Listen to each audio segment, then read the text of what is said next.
Today we're talking about the Small Practice Action Planning tool. This tool is for small practices participating in the Merit-Based Incentive Payment System, or MIPS. Did you ever wonder what to do after you receive your performance year feedback? In this video, we'll introduce you to a tool that will help you reflect on your past performance, identify opportunities for improvement, and plan for the new performance year. The Small Practice Action Planning tool is updated annually.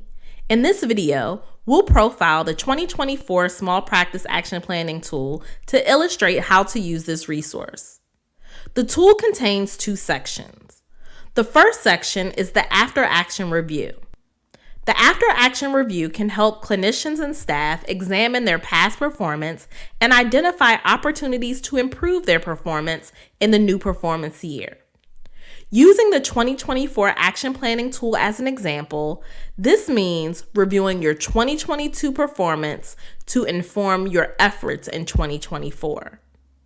The second section is the Action Plan. This is the part of the tool designed to help you select and document relevant measures and activities for the new performance year.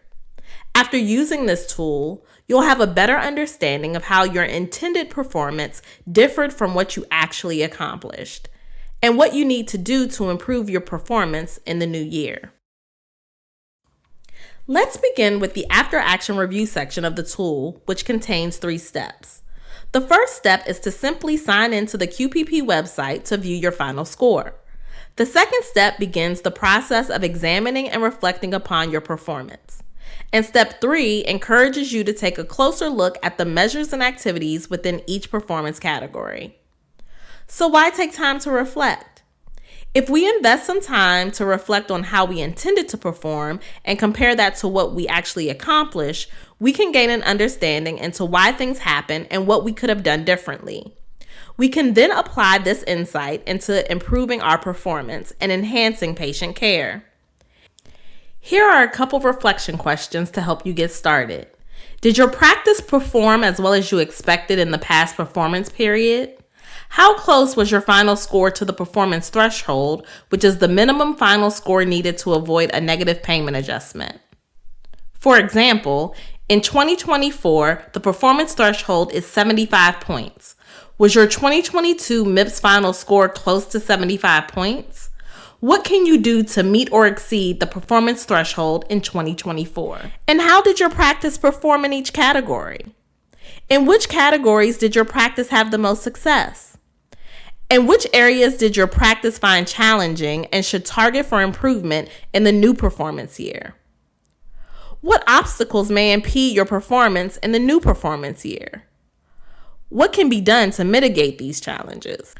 For example, can workflow be improved or your process for collecting data?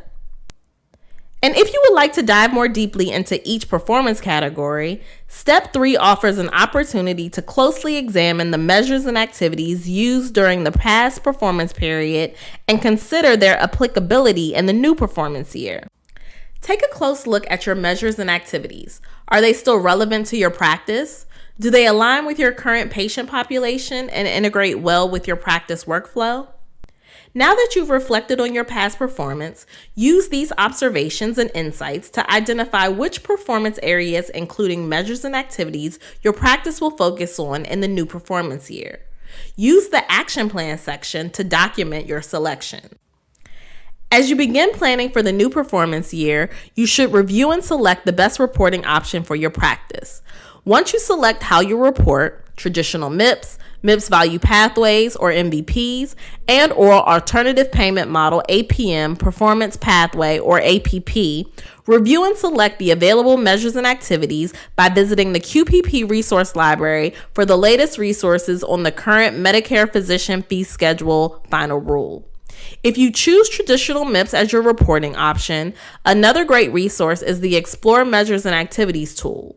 Use this tool to view the available measures and activities for each performance category.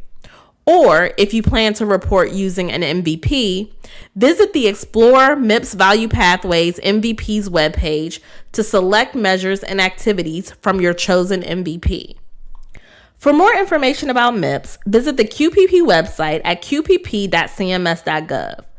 Please be sure to check out the Small Practices webpage. Sign up for the QPP Small Practices newsletter on this page. Thank you for viewing this video.